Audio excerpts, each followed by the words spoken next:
बिस्मिल्लाहिर्रहमानिर्रहीम। आज हम 10th क्लास की मैथमेटिक्स का चैप्टर नंबर 3 उसके एक्सरसाइज 3.4 स्टार्ट करेंगे। इसका क्वेश्चन नंबर 1 है find a multiply by b and b multiply by a if possible. अब हमने 3.3 में हमने प्लस करना सीखा, सब्ट्रैक्ट करना सीखा। इसमें हमने देखना है कि दो मैट्रिसेस को आपस में मल्टीप्लाई कैसे करना है। आगे उसने पूछा इफ पॉसिबल, तो हम ये भी बताएंगे कि पॉसिबल मल्टीप्लाई होना करना है या नहीं। अब ए की वैल्यू देखें, उसमें दो ही रो हैं और दो ही कॉलम है। बी की वैल्यू उसमें भी दो रो हैं और दो कॉलम है। हम बताएंगे उसे कि both matrices having same order 2 multiply by 2 so we can find. हम ए बी मल्टीप्लाई भी फाइंड कर सकते हैं और बी मल्टीप्लाई बाय ए भी फाइंड कर सकते हैं। और जब हमने दो मैट्रिसेस को मल्टीप्लाई करवाना हो ना, तो उसकी जो पहली रो है उसे दूसरी मैट्रिसेस के दोनों कॉलम से मल्टीप्लाई करते हैं। पहले कॉलम से मल्टीप्लाई करेंगे, उसके बाद उसको दूसरे कॉलम से मल्टीप्लाई करेंगे। फॉर एग्जांपल 1 को मल्टीप्लाई करेंगे 3 से, 2 को मल्टीप्लाई करेंगे 1 से। अब ये पहली रो को पहले कॉलम से मल्टीप्लाई कर लिया, पहली रो को दूसरे कॉलम से भी मल्टीप्लाई करेंगे। 1 मल्टीप्लाई बाय 2 प्लस, बीच में साइन आता है प्लस का, तो 2 मल्टीप्लाई बाय -1। अब जब पहली रो को दोनों कॉलम से मल्टीप्लाई कर दिया, अब जो दूसरी रो बची है उसे भी दोनों कॉलम से मल्टीप्लाई करेंगे। -1 मल्टीप्लाई बाय 3 और 0 मल्टीप्लाई बाय 1, बीच में प्लस आ गया। -1 मल्टीप्लाई बाय 2 प्लस, बीच में प्लस आया, और 0 मल्टीप्लाई बाय -1। इसको सिंपल हमने सिंप्लीफाई करना है। अब 1 मल्टीप्लाई बाय 3 कितना होता है हमारे पास, 3 प्लस 2 1 जा 2, तो 3 प्लस 2 हमारे पास 5 हो गया। 2 1 जा 2 प्लस माइनस माइनस और 2 1 जा 2, तो 2 में से 2 गया तो हमारे पास 0 बचा। 3 को जब -1 से मल्टीप्लाई करेंगे तो -3 प्लस 0, तो हमारे पास -3 आ गया। 2 को जब -1 से मल्टीप्लाई किया तो -2 प्लस 0, जब किसी चीज से मल्टीप्लाई तो 0 हो गया, तो इसकी वैल्यू क्या आ गई -2। तो a मल्टीप्लाई बाय b का हमारा क्या आंसर आया, 5 0 -3 -2। अब हमने क्या क्वेश्चन में क्या कहा हुआ था कि b मल्टीप्लाई बाय a भी फाइंड करना है, तो b multiply by a find करते हैं। b की वैल्यू पहले लिख लेंगे, a की वैल्यू बाद में। तो इसकी पहली रो को दोनों कॉलम से मल्टीप्लाई करेंगे। जब 3 को मल्टीप्लाई करेंगे इस कॉलम से, तो 3 multiply by 1, 2 multiply bye -1, 3 multiply by 2, 2 multiply bye 0। अब दूसरी रो को वैसे ही जैसे हमने पहली रो को किया, 1 multiply by 1, -1 multiply by -1, -1 multiply by 2, -1 multiply by 0। अब इसको सिंपल सिंप्लीफाई करना, 3 1 जा 3 प्लस माइनस माइनस 2 2 1 जा 2, 3 में से 2 गए तो हमारे पास 1 बचा। यहाँ 3 2 जा 6, 2 में जब 0 से मल्टीप्लाई हुआ तो 0 हुआ, तो ये हमारे पास 6 बचा। 1 multiply by 1 1, minus minus plus हो गया। 1 1 जा 1, तो 1 और 1 हमारे पास 2 हो गया। 2 1 जा 2 प्लस माइनस माइनस, तो 2 में से 0 गया तो हमारे पास 2। तो ये b मल्टीप्लाई बाय a हमारे पास ये मैट्रिसेस का आंसर आया, और a मल्टीप्लाई बाय b हमारा ये आंसर आया। इसका पार्ट 2 देखें, इसमें एक रो और एक कॉलम दी हुई है, तो हमने क्या करना होता है, एक रो को कॉलम से मल्टीप्लाई करना होता है। पर a मल्टीप्लाई बाय b में हम ये करेंगे, तो हमने बताना है कि number of column in matrices a is equal to number of rows in matrices b। कह रहे इसमें जितने कॉलम हैं, तो जो b में रो हैं वो दोनों आपस में इक्वल हैं, तो इसे हम मल्टीप्लाई कर सकते हैं। a b भी फाइंड कर सकते हैं और b a भी फाइंड कर सकते हैं। अब जैसे हमने बताया था कि रो को कॉलम से मल्टीप्लाई करना है, तो 1 को 3 से मल्टीप्लाई किया, बीच में प्लस का साइन आता है, तो -2 को -4 से मल्टीप्लाई करना है। 1 3 जा 3 प्लस माइनस माइनस प्लस हो गया, 2 4 जा 8, 3 प्लस 8 हमारे पास 11 आ गया। a मल्टीप्लाई बाय b का आंसर क्या आया हमारे पास 11।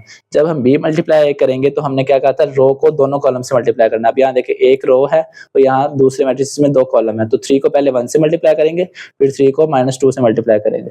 वैसे ही दूसरी रो को जब करेंगे मल्टीप्लाई दोनों से, तो -4 को 1 से मल्टीप्लाई, -4 को -2 से।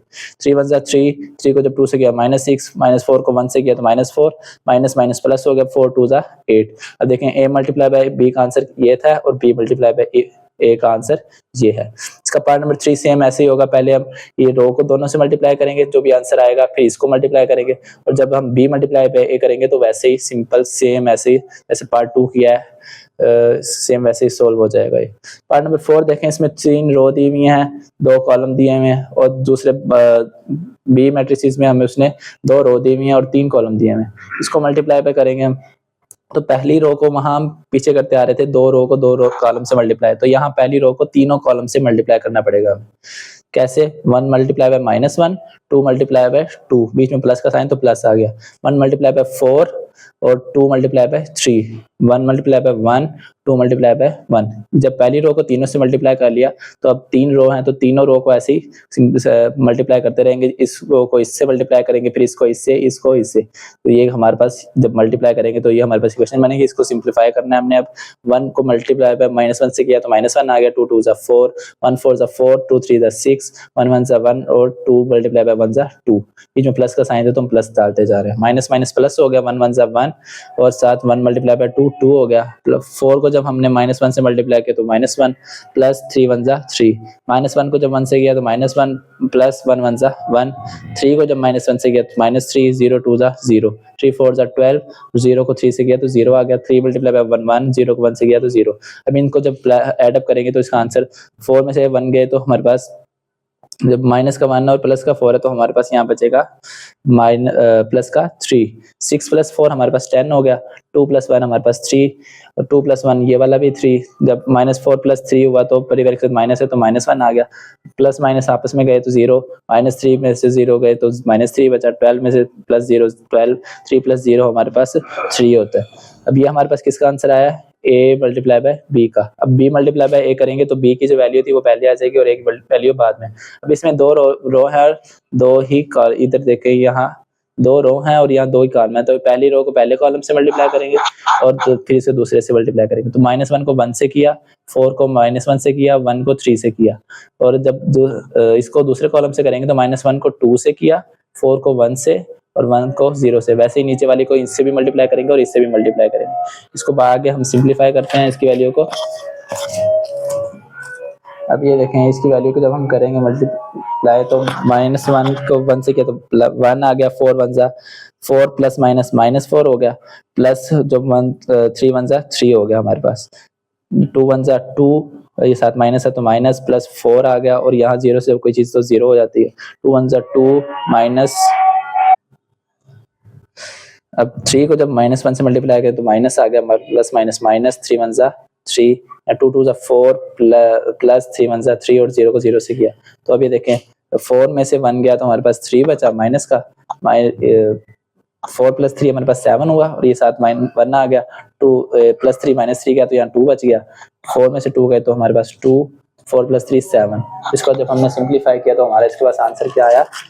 -2 2 और नीचे 2 और 7 है। ये किसका आंसर आया? b मल्टीप्लाई बाय a का।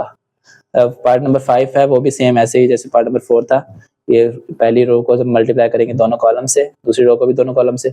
जब हम b मल्टीप्लाई बाय a करेंगे तो 3 रो हो जाएंगे हमारे पास और 2 कॉलम हो जाएंगे। तो इसको ऐसे मल्टीप्लाई करेंगे। क्वेश्चन नंबर 2 इसका देखें, वेरीफाई ई स्टेटमेंट यूजिंग। उसने a की, b की और c की वैल्यू दे दी। अब उसे हम इक्वेशन बताता जाएगा, हमने वैसे ही उसको सोल्व करते जाना है। पहले इक्वेशन उसने क्या दे दिया कि ए बी को मल्टीप्लाई करो, उसका जो आंसर है वो नॉट इक्वल टू आए बी मल्टीप्लाई बाय ए के। तो हमें पता है कि जब हम प्लस माइनस करें तो आंसर सेम आता है, लेकिन मल्टीप्लाई करने में आंसर डिफरेंट हो जाता है। तो पहले ए बी फाइंड कर लेते हैं। तो ए की वैल्यू ये, बी की वैल्यू ये। रो को कॉलम से मल्टीप्लाई करेंगे दोनों से तो 5 2 10, 1 0 0। 5 को -1 से किया तो -5, 1 3 3, -1 को 2 से किया तो -2, 4 को 0 से किया 0, -1 को -1 से किया तो +1 हो गया, 4 3 12 हो गया। तो 10 0 0, माइनस का 5 था, प्लस का 3 था, बल्कि एक साथ माइनस है तो माइनस आ गया, 5 में से 3 गया तो 2, -2 + 0 -2, 1 + 12 13 हो गया। ये किसका आंसर आया? a मल्टीप्लाई बाय b का। b मल्टीप्लाई बाय a करना है तो b की वैल्यू पहले आ गई और a की वैल्यू बाद में। रो को कॉलम से मल्टीप्लाई करना दोनों से तो 2 5 10, -1 को -1 से किया तो +1 हो गया। 2 1 2, -1 को 4 से किया तो -4, 0 को 5 से किया तो 0 और 3 को जब -1 से किया तो -3। अब 0 को 1 से किया 0 और 3 को जब 4 से किया तो 12। इसको सिंप्लीफाई करेंगे, 10 + 1 11, 2 - 4 -2, 0 -3 गए तो -3 बचा, 0 + 12 12। अब ये आंसर किसका आया? b मल्टीप्लाई बाय a का answer. a multiply by b का आंसर था 10 - 2 -2 और 13। b मल्टीप्लाई बाय a का आंसर है 11 - 2 -3 और 12। दोनों का आंसर आपस में डिफरेंट है तो हमने प्रूव कर दिया कि a b not equal to b a। इसका पार्ट नंबर 2 देखें, वो कह रहा है कि ए की वैल्यू को मल्टीप्लाई करना है बी में से सी माइनस करके, जो भी आंसर है फिर उससे ए मल्टीप्लाई करना है। इक्वल किसके होना चाहिए कि ए को बी से मल्टीप्लाई करो माइनस ए को सी से मल्टीप्लाई करो। तो ये हमारी ए की वैल्यू है, तो हम पहले ब्रैकेट सोल्व करते हैं। तो ब्रैकेट में क्या है, बी माइनस सी है, तो ये बी की वैल्यू और ये सी की वैल्यू, दोनों को माइनस करना है तो हमने माइनस लगा दिया। अब हमें बताइए इक्वल मैट्रिक्स की तरह ये पहली एंट्री पहली से माइनस होगी, दूसरी से, तो 2 में से -5 किया तो -3 आ गया, -1 और -1 हमारे पास -2 हो गया। 0 को जब -1 किया तो ये -1, 3 -4 किया तो -1, ये हमारे पास बी माइनस सी का आंसर आ गया। इसी से किससे मल्टीप्लाई करवाना है, ए से। ए मल्टीप्लाई बाय बी माइनस सी था ना, तो बी माइनस सी ये है और ए से मल्टीप्लाई करवाना है।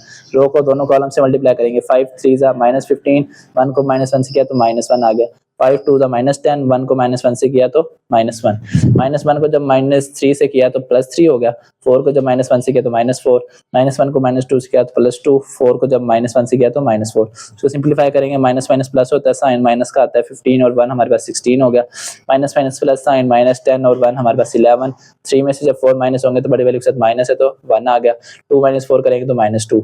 ये किसका आंसर आ गया, हमारी लेफ्ट हैंड साइड। इसको कंसीडर कर लेते हैं कि इसका आंसर ये है।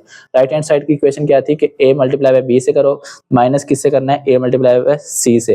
पहले a multiply by b find कर लेते हैं, a की वैल्यू है, ये b की वैल्यू है, इन्हें मल्टीप्लाई करके हमारा आंसर, इसको सिंप्लीफाई करें, रो को कॉलम से मल्टीप्लाई करें तो हमारा आंसर ये आता है 10 -2 और 13। जब a को c से मल्टीप्लाई करेंगे तो इसके भी रो को दोनों कॉलम से मल्टीप्लाई करेंगे, नीचे वाली भी रो को दोनों कॉलम से मल्टीप्लाई करेंगे, तो इसका सिंप्लीफाई करके आंसर क्या आता है, ये वाला 26 9 -1 और 5। अभी दोनों के जो आंसर आए हैं ना, उनको हमने क्या कराना है, सब्ट्रैक्ट करवाना है आपस में। तो ये ए बी की वैल्यू, ये हमारे पास ए सी की वैल्यू, दोनों को माइनस करवाएंगे।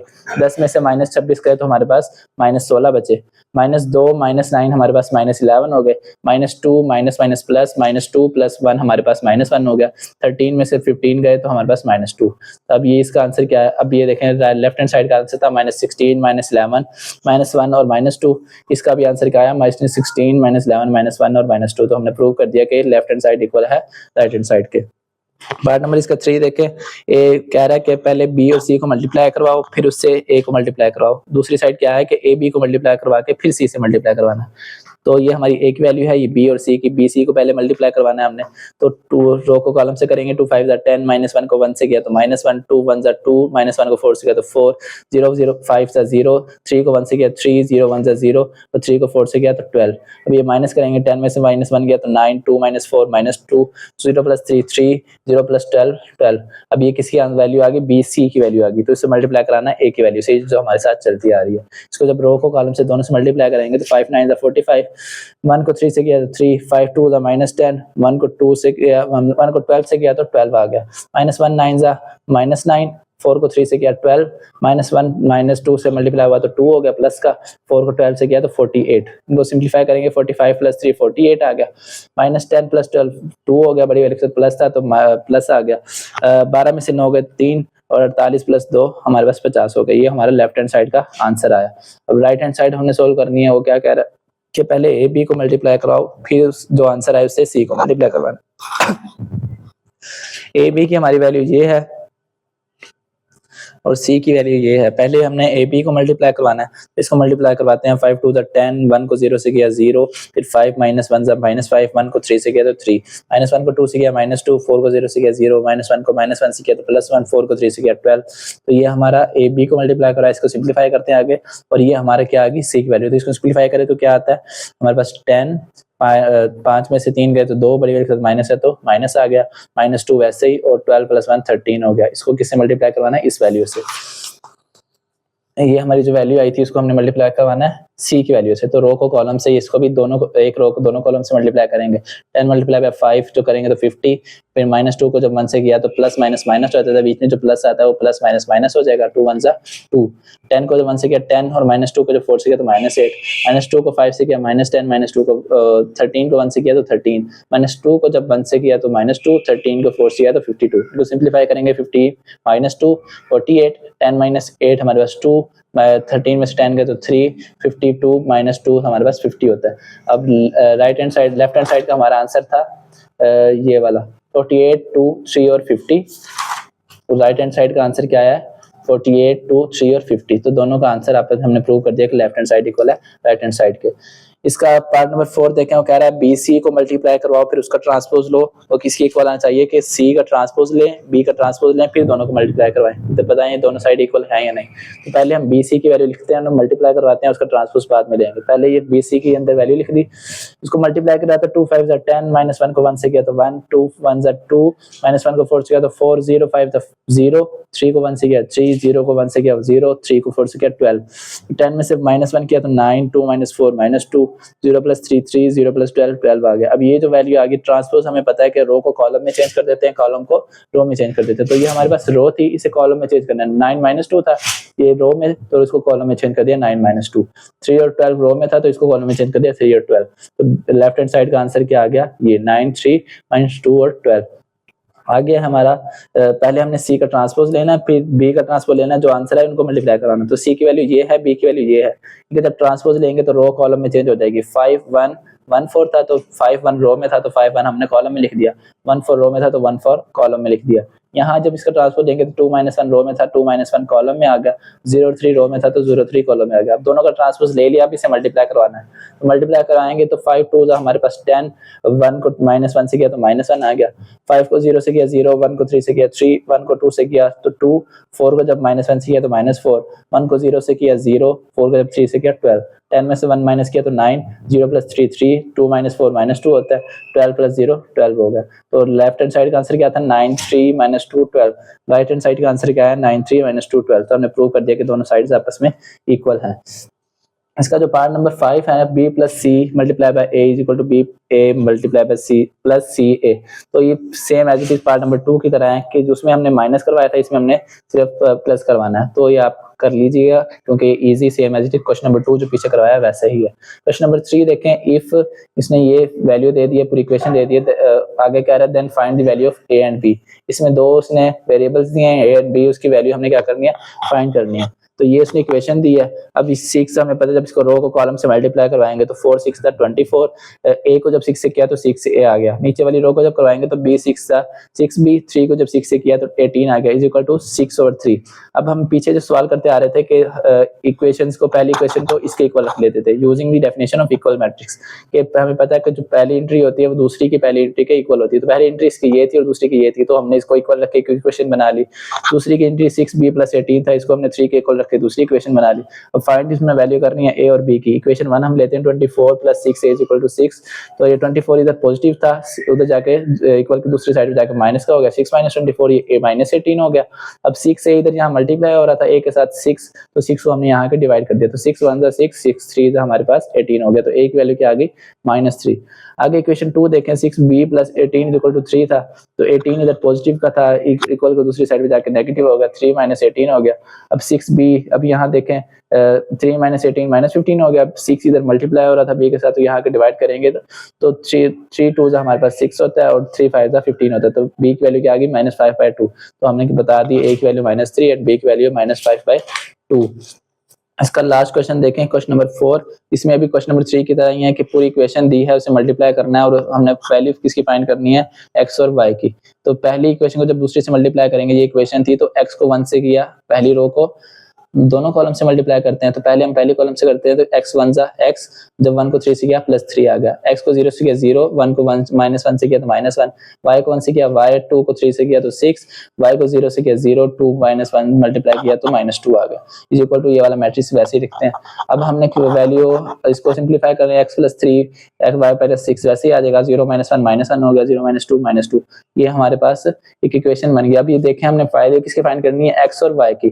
तो x के दूसरी साइड पे जो इक्वल मैट्रिक्स है हम वो ले लेते हैं, x + 3 = 7 था, यहाँ y की वैल्यू इक्वल दूसरी साइड पे क्या है, y + 6 = 4 था। तो x + 3 = 7 ले लिया, y + 6 = 4 ले लिया। इसको सिंप्लीफाई करके हम x और y की वैल्यू फाइंड कर लेते हैं। अब x + 3 = 7 था, 3 इधर पॉजिटिव था, दूसरी साइड पे जाके नेगेटिव हो गया, 7 - 3 = 4, x की वैल्यू क्या आ गई, 4। यहाँ y + 6 = 4 था, 6 इधर पॉजिटिव था तो जाके माइनस का हुआ, तो 4 - 6, तो y की वैल्यू क्या आ गई, -2। सो तो हमने प्रूव कर दिया कि x की वैल्यू 4 है और y की वैल्यू -2 है। हमारी एक्सरसाइज 3.4 कंप्लीट हो गई।